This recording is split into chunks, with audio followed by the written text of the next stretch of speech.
Hi guys, I am very excited about today's video because it is something different from my other videos. I get to interview a person who has an incredible study abroad journey. Now, Aaron and I first met at the University of Cape Coast and I was in level 400, Aaron was in level 200 and there was this interlevel debates by the economics department. So Aaron represented the level 200s, I represented the level 400s, and I don't think we really had any official conversation since then until last year when he was preparing for his visa interview. So Aaron reached out to me a few times to ask me, questions and all of that. Aaron has an amazing story of resilience and hard work to achieve success. In this video, Aaron will tell us how he got a full scholarship despite finishing his program with a GPA of 2.58. And he will also be telling us about some important things to note about getting full scholarship in the US. He'll be telling us about how to pass your visa interview and the things that he wishes he knew before coming to the US. This video is really packed with awesome information, and so make sure you watch the video to the end, and also do well to share the video with your friends. If you haven't subscribed to the channel yet, consider doing so because this is very important for the channel. And of course, don't forget to smash the like button. Alright, let's get started.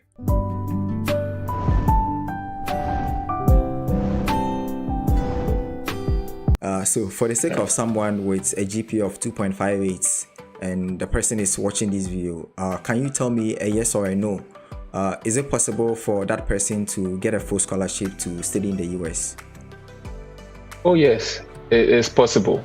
It's highly possible. It's all about getting the right information, and there are thousands of schools in the United States of America. And I mean, some people, when you go to some of the schools' websites, they will clearly state it there that the minimum GPA they require is 3.0, and that is the fact.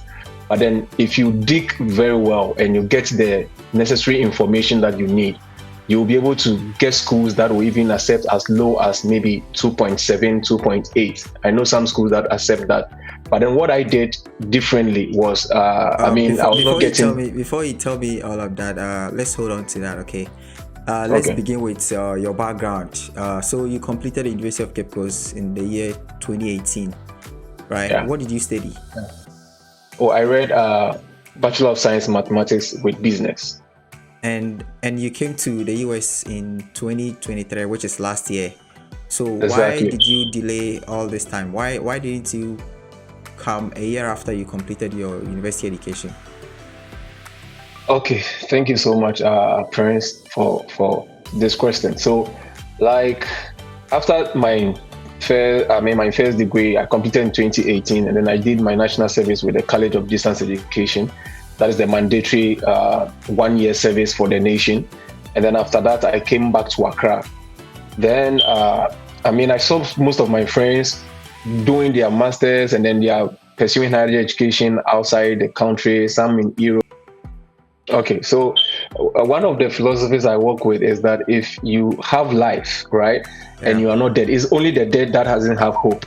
But if you have life, it means that there is hope for you. Yeah. So that kind of thing kept me moving. I was like, no, I can't give up on this very dream. And also, whilst I was growing up, I've always yearned to live outside, my country, and specifically, US has been my dream country. So though I was having other places, like people were telling Canada is good and that stuff, but like US was kind of my dream. And if I should see that dream come through, that would be like something great for me. So I didn't let that 6 rejections break me down. Though for some time it's kind of became heartbreaking to me, and yes, you feel that kind of pain, investing money and your time and everything. But then I kept moving. So in 2022, early part of 2022, that was when I discovered that very tool that did the magic for me. Okay, we'll talk about that too very soon, okay? All right, sure. Before that, can you tell me why your GPA was low? Because you are actually a smart guy, and I already mentioned that we first met at UCC. You represented the level 200s, and then I represented the level 400s in the debate, which means you're actually a smart guy. So how come you finished with a GPA of 2.58? Okay, thank you very much. So that would be like a lesson I learned through my life, and I would like people who are listening to us and your followers to also learn this lesson, that in life you don't listen to everything that people tell you. Yeah. Now, information passes through our ears. We see some. When you get those information, sieve them and take which one you think is good for you. And the ones that are not good for you, throw them away. Okay. So I was very good in mathematics in St. Thomas Aquinas. I was performing very well, scoring like 98, 95 in elective maths. So in my core mathematics, I got A1, and then elective maths, I got A1. Wow. So when I got to University of Cape Coast, there was this friend of mine who used to be my friend in the SHS. And then he was already in the math program. He was ahead of me, like I think 2 years. Okay. Then when I came, he asked me, what program am I doing? I'm saying, I'm doing maths with business. And he was like, UCC maths is not easy, Charlie. It's very difficult. Like you can solve maths for like 3 pages. So when he told me that thing, that maths is difficult, like UCC maths is difficult, that kind of thing stuck in my head. And so I was approaching every math course that I was doing as difficult. Wow. and that actually, so I was doing well in the management courses. I was doing well in the economic courses, because microeconomics and macroeconomics, I got A1, A for all the courses. But then in all my math courses, I was scoring very low, G plus, C plus, and the whole lot. And it was because of that kind of mentality. Yeah. Wow. Yeah. So from getting 6 rejections in 2021, you finally got a full scholarship to study at the University of Texas at Tyler, right? That's correct, right? Yeah. So what did you do differently, and how were you able to get a full scholarship? Great. So in the year 2022, after I got the love letters, that's the rejections from the schools. I think early part of 2022, then I was like, no, I'm not going to give up. I watched a video, and someone said that now we are in the technological age, and so every information you need is out there.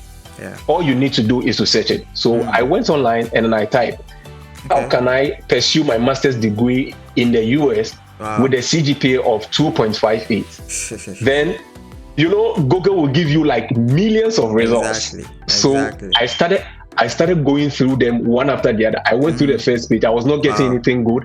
Then I go to the second page. So I got to the 10th page. And then that was when I came across World Education Services. So that was when I came across World Education Services. So I went to World Education Services website. Then I was basically going through everything. So what helped me was, and this is something I want to tell everyone watching us, when you go to some schools' websites, or even like any website at all, there is something we call frequently asked questions. Always make sure you visit these pages, especially if you are digging for information. So I went to their facts, that's the frequently asked questions, and then I came across what we call World Education, we call it West IGPA calculator. So, and I read a little about it, and it was telling me that, you can use this tool to know how your GPA is going to be when it's evaluated into the US system. And I was like, oh, really? Let me give it a try. So I went, I think it took within 10 minutes. The tool is just within 10 minutes. Then I clicked on it. You fill in your details and everything. Then you enter your courses. And then after doing that, I realized that my GPA shot from 2.58 to 3.2, and I was like, no, this is not the truth. Man, this is crazy. That's amazing. Wow.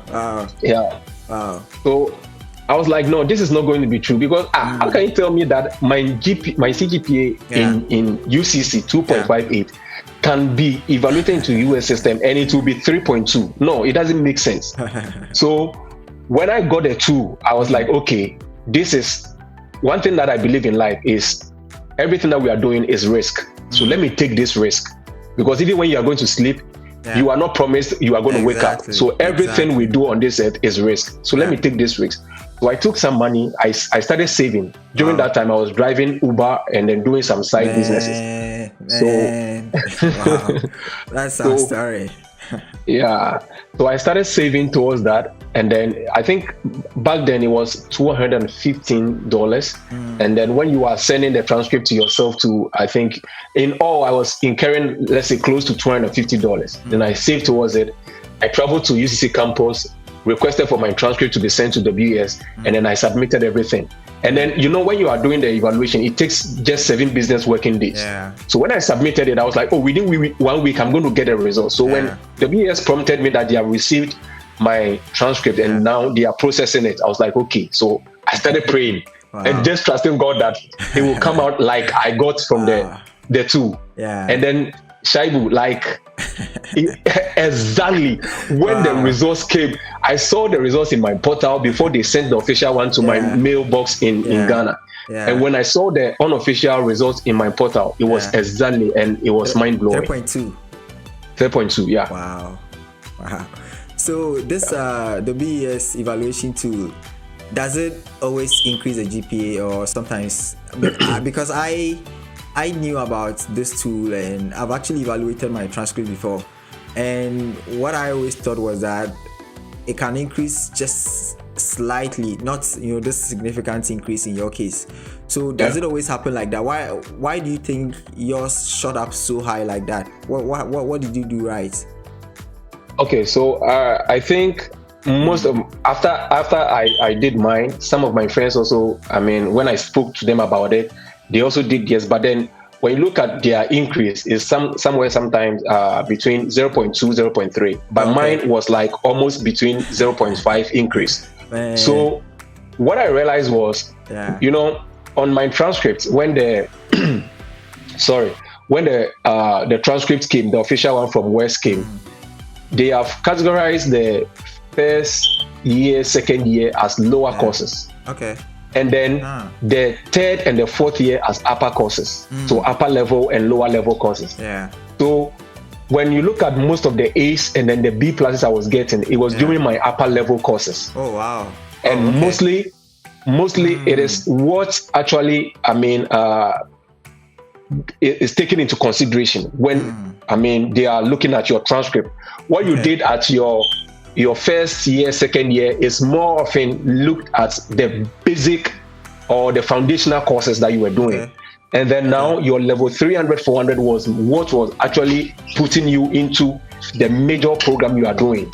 You understand me? So what it means is that the upper level courses have higher weights compared to the lower level courses, right? Exactly. Wow. Exactly. Exactly. Oh wow, this makes a lot of sense. So if somebody has an HND, what will you recommend that the person should take their transcript through an evaluation, or what? What will you suggest to the person? Yeah, sure. So I have a friend who completed Accra Polytechnic, and that is HND 3 years. Yeah. And this is the trick. Most people don't know that if you have a 3-year HND, when you evaluate it into the US system, it is categorized as a first degree certificate. Okay. And so you can use that to apply straight into a master's program or even a PhD. Oh, wow. Right. Straight into a master's or a PhD program. Yeah. So when you evaluate the 3 years, it is counted as a first degree, not like normal HND. Yeah. So I've done a video on that and is on my channel. And they can look at it. They can go and then watch that very video I'm talking about. It's a transcript, West transcript evaluation. And then you can use that too. I've explained everything there. You can use that too. And then just use your HND, enter the courses and everything. And then it will tell you that it's going to be a first degree in US. Yeah. So like Aron was saying, like I've told you before, Aron has a YouTube channel and the name is Aron Inspires 1. So make sure you subscribe to his channel and make sure you follow his TikTok pages, his TikTok account, of course.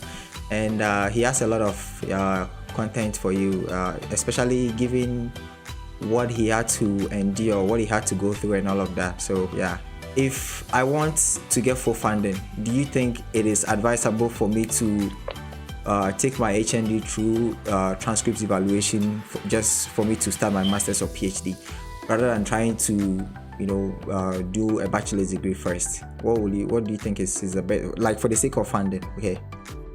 For the sake of funding, I will advise you do a transcript evaluation. Okay. And then let your transcript or your certificates be on the level as a degree. Then now you can compete with people who are also having the degree.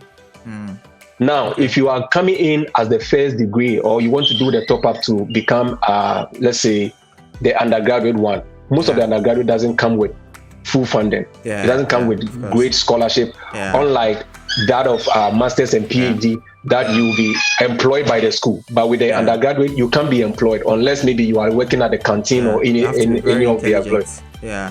Exactly, or write maybe SAT to get those Yeah. kind of stuff. And the money you will use to write the SAT, I would rather advise you put that money into evaluating your transcript, because if you evaluate it, it lasts for 5 years, and when you get here, you can use that to even apply for other schools, or even when you apply for jobs and they want to know what degree you did in Ghana or Yeah. back home, whichever country you are listening to us from. Now you can use that transcript combined with whatever you have achieved in the US and then apply for job. So it lasts for 5 years. So it's a good investment you can do. Wow. Yeah, people approach me sometimes and they ask me, like people with a lower GPA, so let's say a GPA of, let's say, 2.8 or 2.7, then they will ask me how can they come to the US, and most of the time what I tell them is that you have a low chance of getting a scholarship because most of the schools require a GPA of 3.0, and the advice that I give them is that if you have a GPA that is below 3.0, then you should consider taking the GRE and then using your personal statement to explain why your scores are low and stuff like that. And the school, if your GRE is good, then the school can actually look at the GRE and all of that. Did you take the GRE? Yeah, I took the GRE.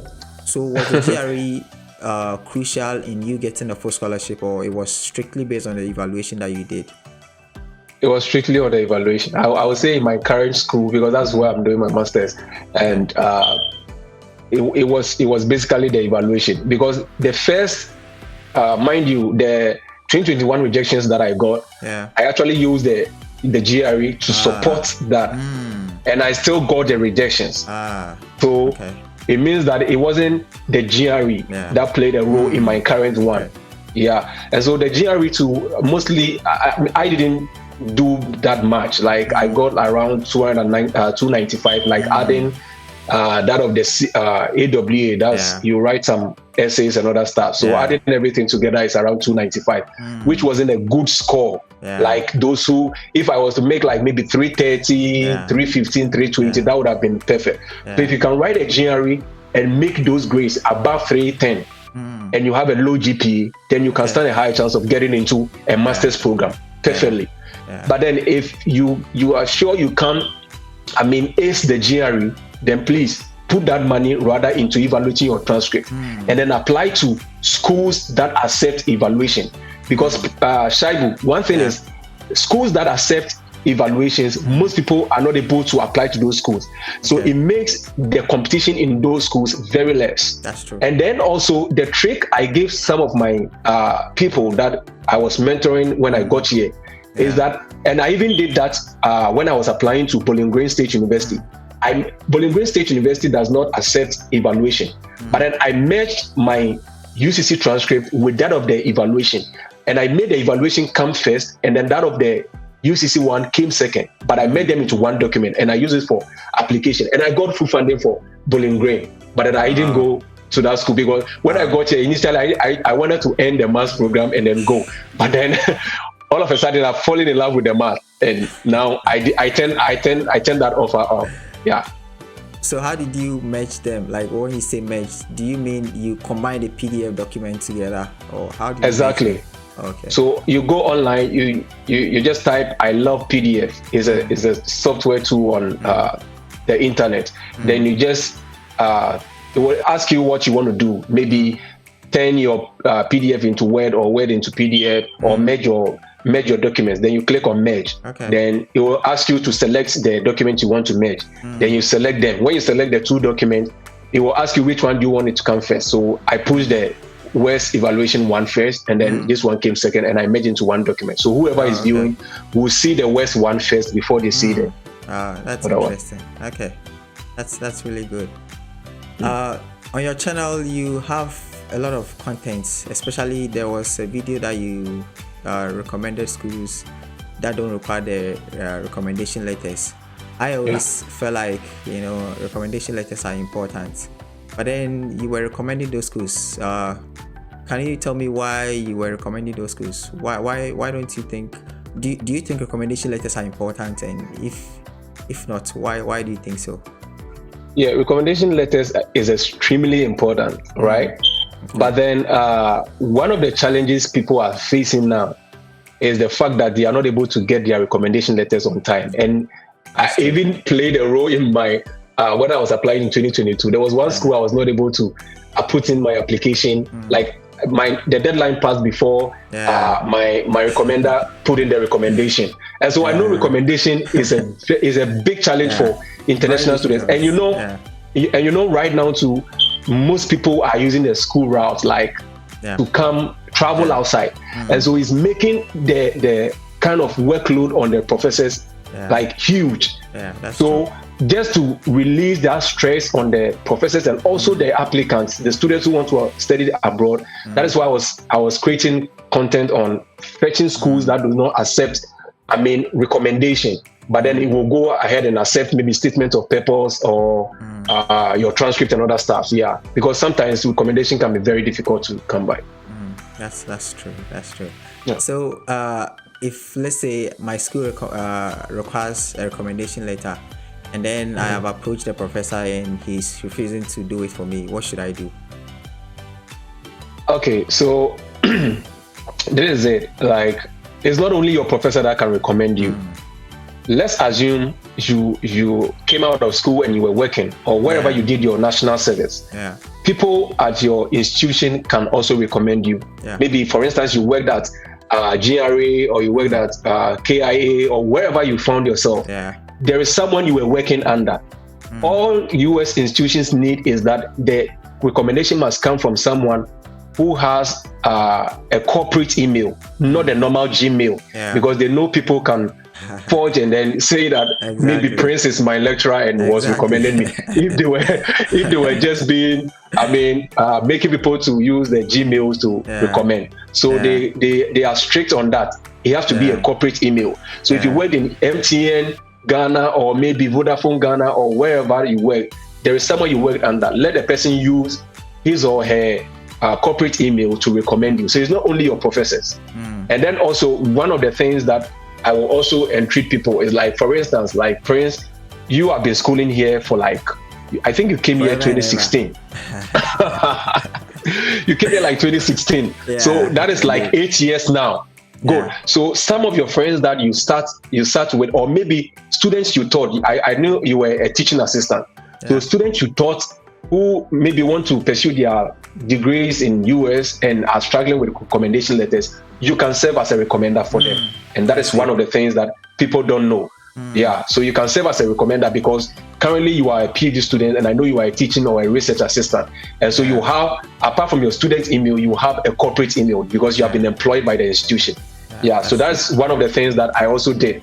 I know some of my friends who were doing, we sat in the same class, who were doing their PhDs, and I reached out to them and they recommended me. And it works. So what are some of the schools that don't require the recommendation letters? Maybe one or two. So currently my institution, University of Texas at Tyler, doesn't require a recommendation letter for the math program. I think electrical engineering too, they don't require the recommendation letters. And then I think that even the electrical engineering, they don't require you to evaluate your transcripts. So if you are interested in that, you can do that. And then also Florida State University, they have a program for development planning, and then also their MBA program, and then information technology does not require you to submit a recommendation letter. So you can look at some of these schools. I'm still digging on information, I'm doing research on that to bring at least the list. 10. I just don't want to be coming 2. I'm compiling it to 10 schools, then I'll bring it your way. So they should watch out. That's good. And also you emphasize the importance of reaching out to a professor in a school. Kind of establishing a connection or a communication with, maybe the director or the coordinator of a program. How important is that, and what was your experience with that? It's extremely important. Extremely. When I say extremely, I mean that. Because these people are not people you know them. Yeah. They have not seen your face. All that you are doing is communication. So, and you know, like as an international student, funding is an integral part of your journey. Exactly. If you don't have the funding when you get here, things will become very difficult for you. So, and these are the professors, those people that you are going to communicate with or you're going to send email to. They are the people who sit on the committee, the panel, to evaluate your application and then give you admission as well as give you funding. So what I do is I always urge people, reach out to the professors, go to the school's website. Maybe you want to do your maybe master's in economics, maybe Ohio University. You go to Ohio University, the Department of Economics website. Then you check out for the programs director's email. Shoot the programs director an email that I am so and so. I am Aron Boateng. I've done this and this and that, and your program is so interesting to me, and I want to pursue this because I'm looking at upgrading myself and achieving this and this in the long run. Then you send the programs director this email, and you want to know more information about this very program, and also whether they have positions for assistantship. Because mind you, there are some of the semesters the positions may not be available, so you don't want to put in your application during those semesters. So you want to reach out to them, and they will gladly reply you. But you also have to know that some professors will not reply you, and it is. There are some of the professors I emailed, and up to now, I've not even heard anything from them. That is like 2 years ago. I've not heard anything from them. Yes, it is there. Some also will give you negative responses. It is part of the journey. But then sieve the ones that you know are positive responses and go with them. So my current institution, I reached out to my professor, and then I remember when I scheduled a meeting with him. I was driving Uber, so I went to pick some students from school and I was sending them home. And I told him that, can I reach you so that we have the conversation? And he was like, no, don't worry. Let's have it. So the kids were in the car and we were having the Zoom meeting. And I was talking to him. And like, this man has been very amazing. Like my supervisor has been very amazing. Is he white? Yeah, he's an American. Okay. Yeah. That's good to know. So in your case, what was the reply rate in terms of the professors that you reached out to? So I would say that was like around 65%. Oh wow, that's actually very good. Yeah, that's very good. But I mean, the other 35% were like people who didn't reach out and those who gave me negative responses, and so I didn't want to go with it. What do you mean by negative responses? Like, what exactly did they say to you? Yeah, so some of them will tell you that, oh no, with your GPA we can't give you an assistantship and you can't qualify for admission. So you want to try other schools or like maybe write a GRE. Most of the things they were telling me was to write a GRE, and the score they accept is between 320 to 340, and I'm not sure I can. That's really hard. That's actually very hard to get. Yeah, and you mentioned some semesters, which means you were referring to admission periods. Do you recommend anyone applying to the spring semester or even the summer semester? Because I get a lot of these questions. So what is your take on this? Yeah, so that is very good. We have the US system runs on 3 semesters. That's the fall semester, the spring semester, and the summer semester. Okay. But don't always remember that the beginning of the semester is the fall semester. Okay. And so if you want to be considered for funding, the highly possible semester to apply for is the fall semester. And then there is something we call priority deadline. Most of the schools will state it on their deadline, or like the program deadline. They will state it there, that priority deadline. If you want to be considered for an assistantship, put in your application between this period. And some of the schools, they are like majority of them, their priority deadline is within 15th of November or 15th of December. Some extend it to 15th of January. So I always advise people that if you are looking like maybe, for instance, they're going to open application portal in August and you are looking at starting your education in fall 2025, this is the period that you need to start shortlisting schools and know the deadlines and gather all your documents. Latest by first week in November, put in all your application, and you will be safe. And then, not that you can't get assistantship during the spring semester, you can get, but then that is rare. is if you are given 10 schools, out of the 10 schools, maybe you can get only 2 schools that can offer you assistantship during the spring semester. So I'll always advise that you go in for the fall semester. Okay. But will you advise anyone to submit an application in May for fall admission? In May for fall admission? No, that's late. That's late, yeah, exactly. That's late because May people are working on their some have even gotten their visas to come in school. You are now so that is too late. That's too late. At least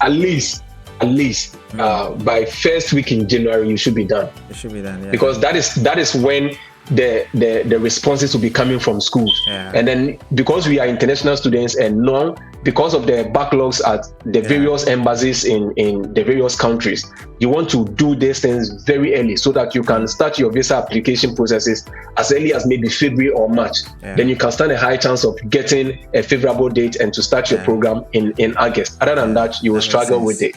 Yeah, that makes a lot of sense. So right now we are in July, okay? If I have just completed school like university and then I want to apply to schools in the US, what is the ideal timeline for applying to schools in the US? So when should I start looking for schools? When should I start compiling the list of the schools that I want to apply to or sending out emails? When should I ask for recommendation letters? When should I actually submit the applications? All of these things. If I have to take the GRE, when is a good time for me to take the GRE? What would you say about this? Okay, so if you are in school, like you are watching us now, let's assume you are done, right? And you are doing your national service, and then you are looking at starting for the fall 2025. Now it's still not late for you. They will open the application portal in August, but as I said, it will continue till November or somewhere December. So you still have like 4 months or 5 months ahead of you. Now, one of the things that becomes very difficult is shortlisting schools. So what I did that helped me was I go to LinkedIn and I connect with people. Most of my friends like who are schooling outside. Then I'll look at you like maybe for instance, you Prince, I know your name. I go to LinkedIn, I search for you, Prince Shaibu. Then I look at, okay, so Prince did his first master's in Ohio University, this program. Okay, was Prince. Then I'll go to your experience and check if you were on assistantship. So this is what I was doing. So I checked those who were on assistantships and then the program, like if they were doing my program, then I'll write that school down. So it means that if that person is there, it means that it's good. I can also get into that school. That makes so sense. I write all those things down. Then I contact those people and find out if my GPA will be okay. And then now I want to prepare for maybe your exam. Like with the GRE, I always advise that is an investment you are making. So you want to give yourself time to be able to write and pass well. Because if you're going to throw this $250 or $230 away without passing it, it's going to be difficult for you. So you want to give yourself time. So if you're listening to us and you're in July and you want to write your GRE, it's still not late. You can prepare and write it in December. Some of the schools will allow you put in the application and everything, submit it, and then when you finish writing the GRE, that's ETS will automatically send your results to them. So it's allowed. And what about the application itself? When should I submit it? So you submit the application latest by December. Okay. If you want to start fall 2025, ideally. Okay. Latest by December. That is, I'm talking for the fact that you want to stand a high chance of getting an assistantship. Because if you put in by January, some schools will consider you, especially when it's a rolling basis admission. But then if it is those ones that we take all the applications at once and then we close it and then we scrutinize everything, then you have to make sure that you put in the application as early as possible. Like maybe by December, you should be done with your application. And that is very good for you. And there are a lot of people, when you want to apply to a school in the US to do your bachelor's degree, most of the time the application fee is actually free for most schools. But then for graduate studies, most of the schools require an application fee. My thing is always, if the school is not doing a free app week where like there is a week they waive the application fee or something, then if you want to get assistantship, you have to pay the application fee, because my view is that the schools that don't require an application fee will not give you a good scholarship because they don't even have people enrolling, and so they give you the application fee to entice you to the program and stuff like that. But any school that is big or that is serious, and all of that will actually require you to pay an application fee. I mean, I can't be wrong. I mean, this is my opinion. This is, what I've always, told students. But what is your take on this? Yeah, so application fees is a critical thing also in the application process, right? And in as much as they are free things, economists will tell you there is no free lunch. So one of the things that I did, I always use my experience to, give my submission. Is that though there were free schools, I know with free things, a lot of people love free things. So the competition was going to be tough. Exactly. Now, my GPA already was 3.2. I can't go and compete with someone who is having 3.6, 3.8, right? So people will be putting in application for the free ones.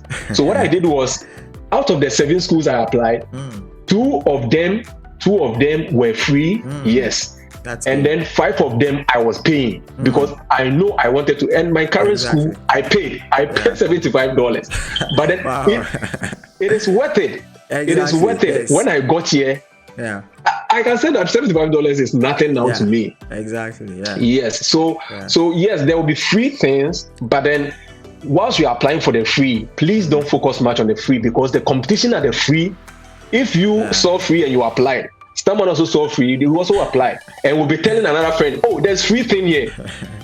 Right? If they tell you that there is a plane in Kotoka right now, free, everyone should go and sit inside and come to US. I tell you, people will kill themselves. But then if they say that they are charging each and everyone coming to board that plane $5,000, it will reduce the competition there. That's true. Yes. That's true. So, both of us, we do visa interview coaching. And, sometimes when I'm coaching a student, it turns out the student applied to a school that require no application fee. And so the person has no scholarship.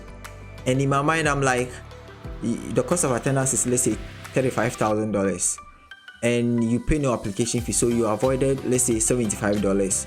Yet you now have $35,000 to think of. Meanwhile, you could have gotten some form of scholarship or even full assistantship if you had decided to pay the application fee of maybe $75. So it's like, to that person, without realizing it, the person is actually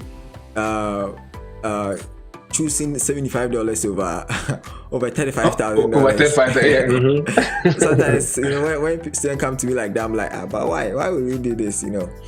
But anyways, so there are a lot of people who don't apply to schools themselves. They use the services of agents. Sometimes it doesn't make sense to me, because if an agent is doing something for you, then you actually don't deserve to be in the US. But what do you say about this? Do you think students have to do it themselves, or using an agent is fine? Prince, using an agent is not fine, because see, you have been here for 8 years, so and I have an upcoming conference, which just to enlighten people on some of the things you will go through when you get here. Now, listen, if you allow an agent to do everything for you, it can even play a negative role on you getting your visa approved. That's true. Because you are allowing agents to do everything for you, and you go to the visa interview and they ask you some questions and you don't even have any idea of it. Like, for instance, if they ask you, how did you earn your scholarship? How are you going to give an answer to such a thing? True. Do you understand me? And mind you, the education system here is not a joke. I have gone through UCC. People don't realize it. Charlie, I've gone through University of Cape Coast, and I've gone through 1 year in University of Texas at Tyler. But my 1 year at UT Tyler, man, can equate the 4 years in UCC. I'm telling you. I think it's one of the things people don't know is the fact that here in the US we do a lot of assignments, and these assignments take a lot of time. So and you know, it's not back home like UCC. I remember some of the assignments. Yeah. One person, we have a group of like 12 people. One person will do it, and then we all go and dab, and we're going to submit. Exactly. And no lecturer have time to come and penalize you that you have copied or anything. But over here, come here and come and try it. So you know, you have to. What I always advise people, I know people who have booked one-on-one consultation with me, and they will tell me that, oh, Aron, I want you to apply for me. I'll give you my documents and you apply for me. And I'll tell you that, see, I can do it for you, but I won't do it for you. I can charge you. I can charge you and do it for you, but I won't do it. Why? Because I'm not going to help you. Exactly. Now, look at two people. You have two kids. One of them, you teach the person how to fish, and one of them, you fish and give it to the person. Now, give these two people 5 years. Will go on and be able to go and fish for himself, right? You have a fish. Will always keep coming to you that, oh, can you still keep giving me the fish? And it will be it will be difficult on the child's life, because the person wouldn't be independent, always be dependent on people for survival. And over here, you can't depend on people for survival. So do your own thing, get here so that you can live independent. That's true. You have a good point. So we've talked about study abroad stuff a lot, and right now I want us to switch a little bit to talk about visa interviews. One of the things that you recommend to students is that when they are filling the DX1C form, they shouldn't be quick to submit it until 3 days to their visa, 3 business days to their visa interviews. So you know, everybody is different. When I start something, I just want to do it quickly and then move on to the next thing. So anytime I apply for my visa, I just sat down, filled it out, submitted it, and that was it.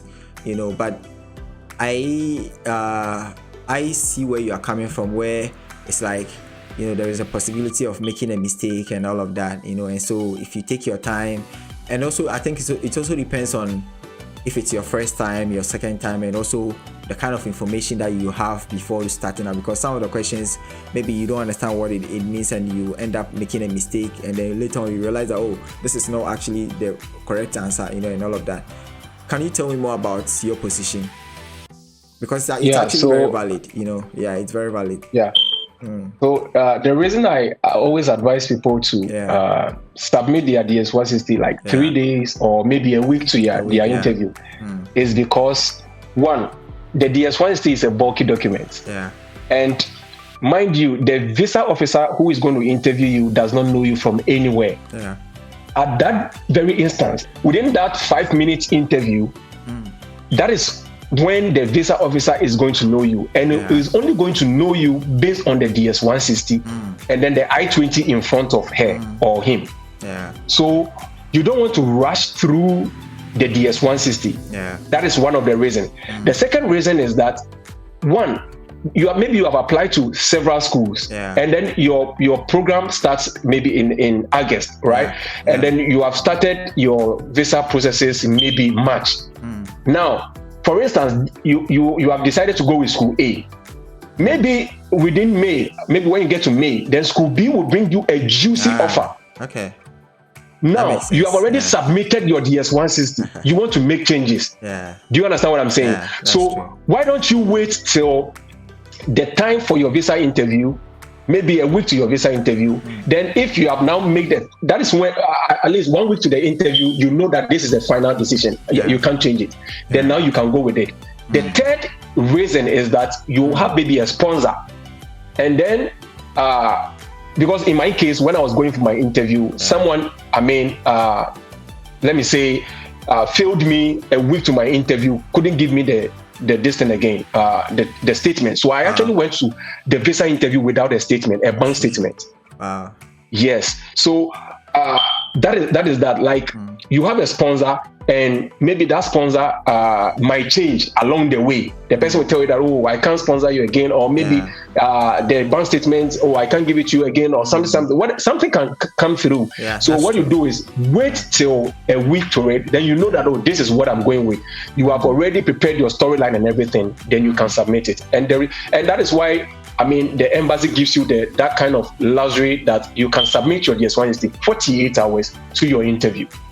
Wow, yeah, that's insightful. So your interview was in July 2023. I'm interested in knowing how you prepare for the interview and what exactly students have to do when they are preparing for their visa interview. Okay, so my interview was on June 22nd. Oh, June. Okay. Yeah, June 22nd. That's why June 22nd, 2023.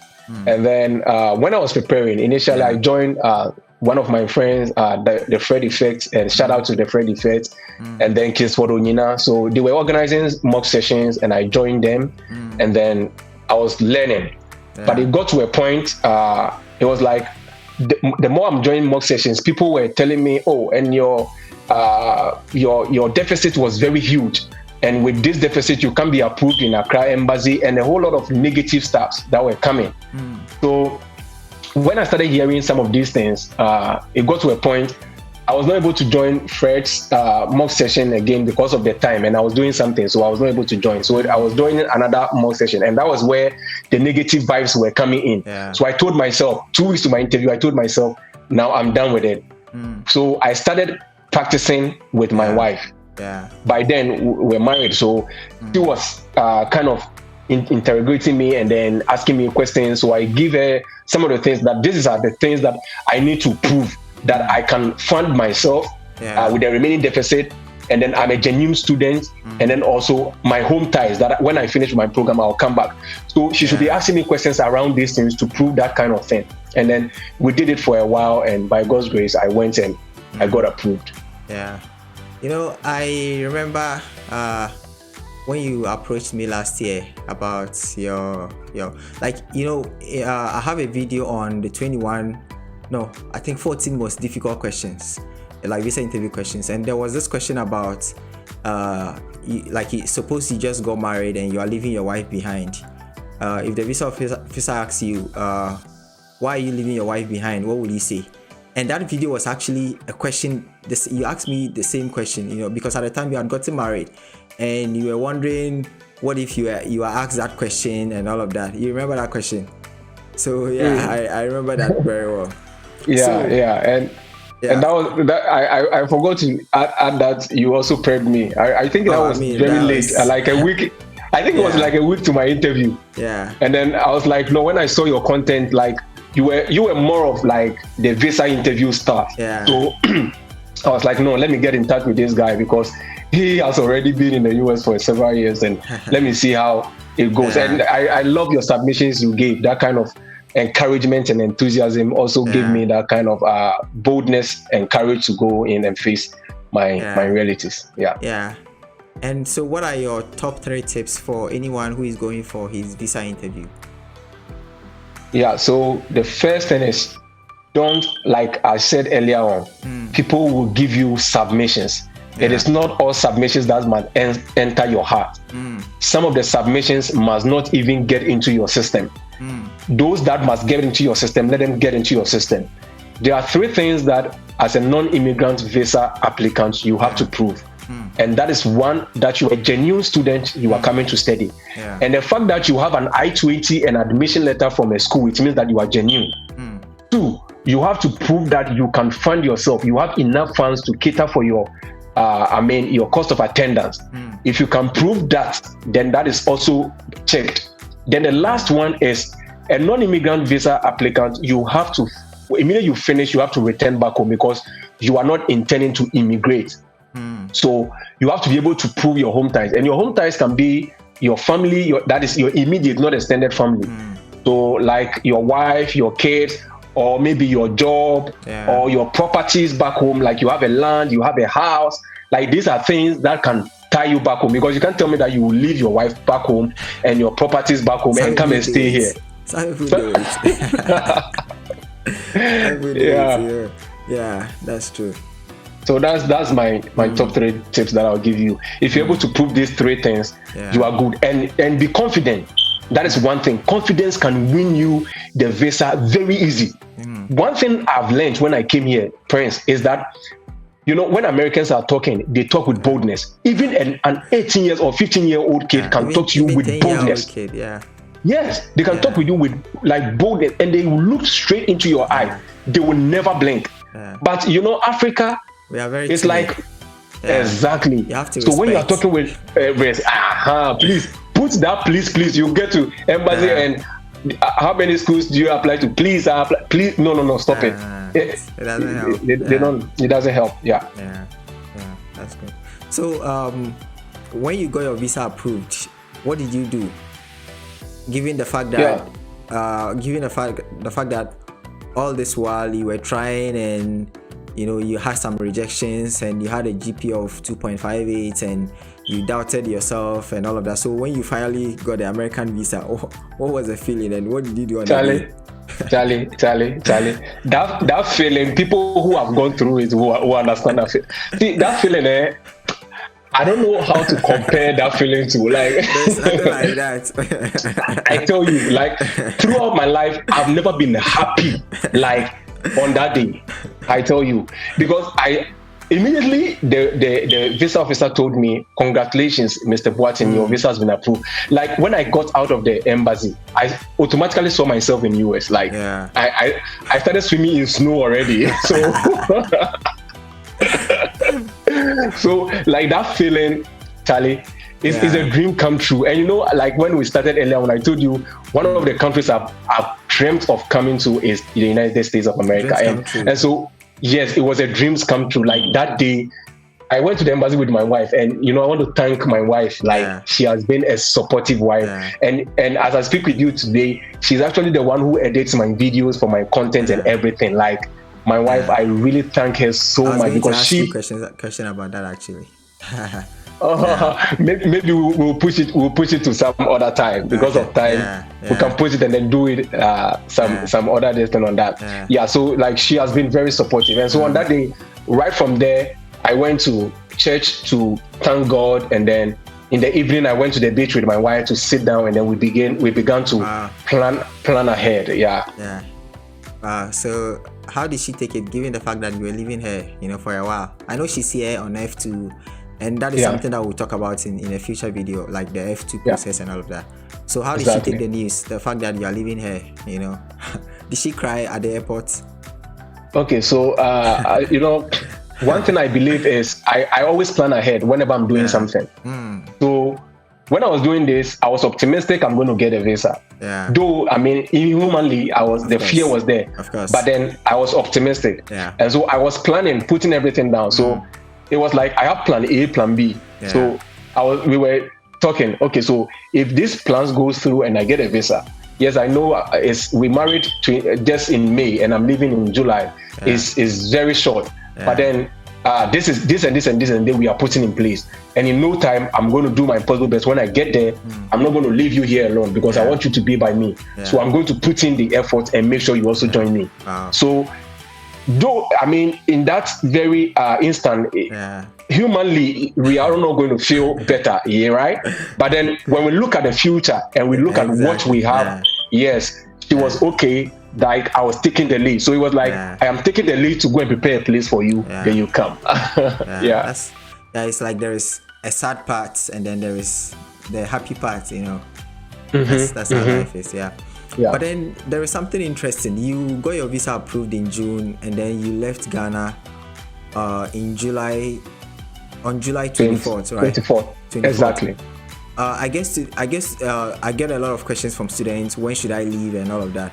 So I find it very strange why you left that early, because school normally starts, orientations and all those things, they start in the middle of August, and then classes actually begin in the last week in August. So why did you leave early, and what were you doing during that period when you got to the US? All right. So that is one of the advices I also give to people, right? Especially if you are on assistantship. Okay, so what I did was, I planned all these things. I was like, okay, if I get to US, maybe second week in August, it is fine. But then I know I have been employed. And then when I spoke with my supervisor, he told me that, you have been employed, you have to go through processes like HR processes and other stuff. So I was like, then what am I mean, sitting in Ghana, I'm not doing anything.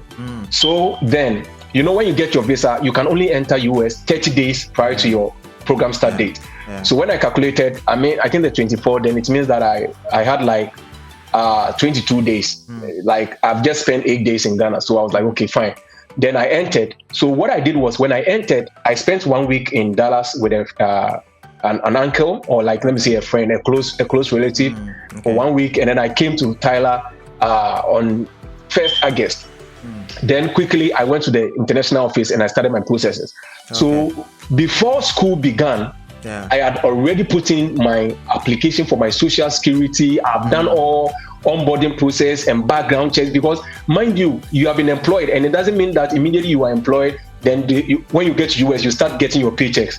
You will go through systems, because they will have to get and capture everything of yours into their system, so that if anything, they can track you. So, and that process takes, a longer period. So I was able to come here and do that. And so from middle of August to the ending, immediately 1st September, I got my first paycheck. But then most of my friends who came like in the middle of August and they started their processes by September, they had not even gotten their social security, so they didn't get any paycheck for that. Yeah, so that is one of the things that I always tell people, that yes, if you have the means. And when I got here, I didn't spend. It was just, normal food I'm eating, the food I brought from Ghana. That was what I was eating. So yes, if I were to be in Ghana, I would still be eating. So the same food I brought, I ate those ones for a period, and then someone will ask, okay, so in terms of accommodation, where were you staying? I was going to ask you that, yeah. Yeah, so I reached out to a friend, and that is one thing you have to do when you get that you are going to this school, you got your visa and everything. Reach out to people in the school. So I reached out to this Ghanaian friend who was here, and then I spoke with him. My intention this time, I'm coming, and all that stuff. He was like, "Oh, that's fine. I'm ready to host you and everything." Then when I got here, so that was where I stayed for like a period, and then I got my lease signed and everything. So I moved into my own apartment on the 21st of August. Yeah, so I stayed with a person for like 2-3 weeks, and then I moved into my own apartment. Yeah, so you want to consider if that is good, and that is one of the reasons why I am coming up with that very conference. And during the conference, we are going to link you with people in your various schools to make sure that you can settle in when you get here, right? Yeah. So will I be part of the conference? Oh yeah, you are one of the speakers. Yeah, so the conference is actually happening. It's happening live on the 11th of August, and that will be 8 p.m. GMT and 3 p.m. CST in the US, and it's going to be great. I'm bringing great people on the show, and they are going to really encourage you and give you much information what you need. And Prince is one of the speakers, someone who has lived here for 8 years. If the person is giving you advice, you have no option than to take the advice. Yeah. So for the sake of time, I just want us to wrap up things quickly. If someone has given up on applying to schools abroad, what can you tell the person? Don't give up, Prince. See, the best decision I've ever made in my life was to come and school in US. That is, since I was born, the best decision. apart from the fact that maybe I gave my life to Christ. Yes, that's one of the meeting your wife. What about meeting your wife? Yes, meeting my wife too was part of it. But when I put giving my life to Christ, yes, the best human decisions I've ever made is coming to US, because when I got here, my life has changed. I won't lie to you. In terms of how to approach people, in terms of my confidence level, the international recognition or certificate, maybe one or a content on how I landed my current internship. My current internship is fully funded. As I speak with you, this coming Saturday, I'm flying to Houston on a fully paid trip. And when I finish, they will fly me back again, and everything, my accommodation, my food, and everything is catered for. And I think we'll shoot a content on that one day. Yeah. So what are some of the things that you wish you knew before coming to the US? I know this is something you really want to pass to those who are coming. So what can you say? One of the things I would say is one, know how to drive before you come here. I was fortunate. I knew how to drive before I came here, but I know people who came here and because they didn't know how to drive, it's kind of, because over here, car is a necessity. It's not like back in Ghana that when you have car, it's like, oh no, boss, like no, Ghana is a luxury, a luxury for you. Yeah. Yes, but here is a necessity because everyone is working with time. And you can't be calling people, oh, can you pick me to this place? If you don't have car, Charlie, you can't even be moving around. So know how to drive. Yeah. Yes. Know how to drive. And then also, one of the things I would say is how to approach people or communicate with people, because here, like, you do that a lot. And no one will come and ask you that is something bothering you. You have to approach. You have to ask. If you don't ask, you will never get it. Yeah. You're also doing well because you're sharing a lot and you're giving hope to a lot of people who have lost hope. And that's really amazing because what you did, like, yours is not like somebody told you about something, but you actually discovered it. And discovering something, it's not a small thing. Little by little, you can reach more people. But thank you so much for doing this with me. I'm really grateful. Thanks, and I hope you enjoy your day.